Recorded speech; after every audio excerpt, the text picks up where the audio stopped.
नमस्कार दोस्तों, मेरे यूट्यूब चैनल अमृतकाल में आपका स्वागत है।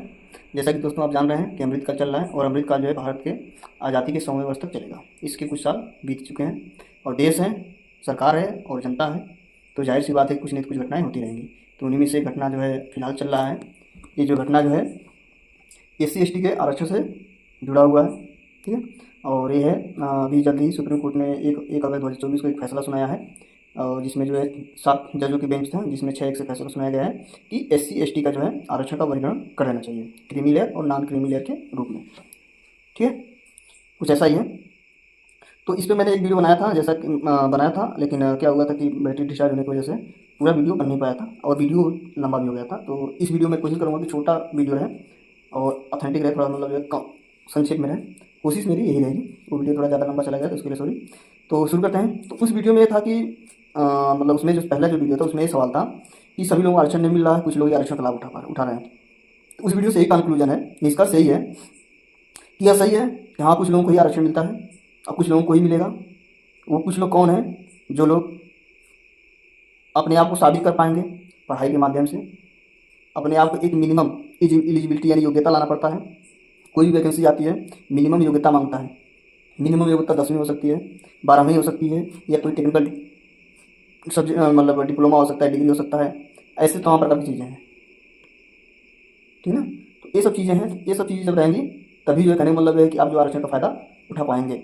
ऊपर से जब सरकार जो कोई वैकेंसी निकालती है तो उसमें कुछ मतलब सीटें रिजर्व की, आरक्षण मतलब एक कुछ सीटें रिजर्व, कुछ सीटें क्या किया जाता है उस स्पेशल कैंडिडेट कैटेगरी यानी उस स्पेशल कैटेगरी में क्या कर दिया जाता है कि सीटें रिजर्व कर दी जाती हैं, ठीक है। वही हो गया आरक्षण, ठीक है। अब उस सीट में जो कोई दूसरे कास्ट का, यानी जैसे मतलब भारतीय संविधान के अनुसार से 4 कास्ट हैं, और वैसे भारत के समाज के हिसाब से तो बहुत सारे कास्ट हैं, और वैदिक काल के हिसाब से देखा जाए तो उसमें भी 4 कास्ट हैं, संविधान के हिसाब से भी देखा जाए तो 4 कास्ट हैं, लेकिन जो वैदिक वाला है उसमें बहुत सारे कास्ट को जो है इंक्लूड किया गया है, ठीक है। तो वही चीज़ है, तो जो 4 कास्ट हैं, ठीक है, तो इन 4 कास्ट में से जो है कोई भी दूसरे कैटेगरी में नहीं घुस सकता है। जो है उसमें से जो पहला है जनरल है, जनरल में सभी लोग जा सकते हैं, ये शायद सभी को पता होगा। SC जैसे मान लीजिए है तो SC वाला जो है लड़का जो है कोई, तो केवल SC में रहेगा, वो जनरल में जा सकता है, लेकिन ST और OBC में नहीं जा सकता है। उसी प्रकार OBC का है तो OBC में जा सकता है और जनरल में जा सकता है, लेकिन ठीक ना, यही सब चीज़ें हैं। तो कहने का मतलब है कि भाई सबको लाभ मिल रहा है कि नहीं मिल पा रहा है, तो भाई सबको लाभ मिल सकता है, और अगर नहीं कुछ किया गया तो किसी को भी नाम नहीं मिल सकता है, ठीक है। यानी जैसे कहने मतलब अगर कोई पढ़ेगा तो उसको आरक्षण का लाभ मिलेगा, जो नहीं पढ़ेगा तो नहीं मिलेगा। सीधी सीधी सिंपल सी बात है, मिनिमम योग्यता होनी चाहिए। ऊपर से आरक्षण का लाभ तभी मिलेगा जब स्पेशल आप फॉर्म भरेंगे, उसकी स्पेशल तैयारी करेंगे। जैसे मान लीजिए कि हमें जो है SSC में कोई एग्जाम निकालना है, SSC में हमें नौकरी करना है। SSC जो होती है एक संस्था है जो सरकारी नौकरी में मतलब जो जॉब दिलाती है, एग्जाम करवाती है, मतलब जो एक प्रकार से एग्जाम कराने वाली एक बॉडी है केंद्र सरकार, ठीक है।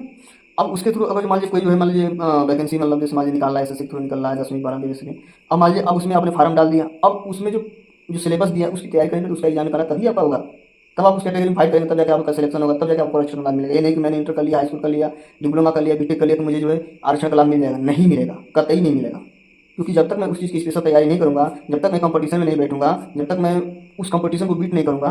बीट का मतलब ये है कि अगर जो मान लीजिए कि मेरी तैयारी अच्छी खासी नहीं हुई तो मेरी कम से कम इतनी तैयारी तो होनी चाहिए कि मैं SC के लड़के किसी भी एक भी कि मैं अपने ही कैटेगरी में घुस सकूँ। तो जाहिर सी बात है भाई कि हमें उस चीज़ को करना पड़ेगा। OBC का कोई मान लीजिए लड़का है, अब उसको जो भाई तैयारी नहीं करना, अब उस क्या करेगा? वो तैयारी नहीं कर रहा तो उसमें वो क्या OBC का आरक्षण का लाभ उठा पाएगा? नहीं उठा पाएगा। ST को कोई लड़का क्या अगर जो तैयारी नहीं करता ST का आरक्षण का लाभ उठा सकता है? नहीं उठा सकता है, ठीक ना। तो जाहिर सी बात है आप कोई भी हो जो पढ़ रहा है उसको फॉर्म भरना पड़ेगा, उस चीज़ की तैयारी करना पड़ेगा। अब सभी लोग क्यों नहीं DM बन जाते हैं, IAS PCS की तैयारी क्यों नहीं कर पाते हैं? क्योंकि उसमें अच्छा खासा फीस लगता है, लोग तैयारी नहीं कर पाते, इसलिए नहीं कर पाते हैं, है ना।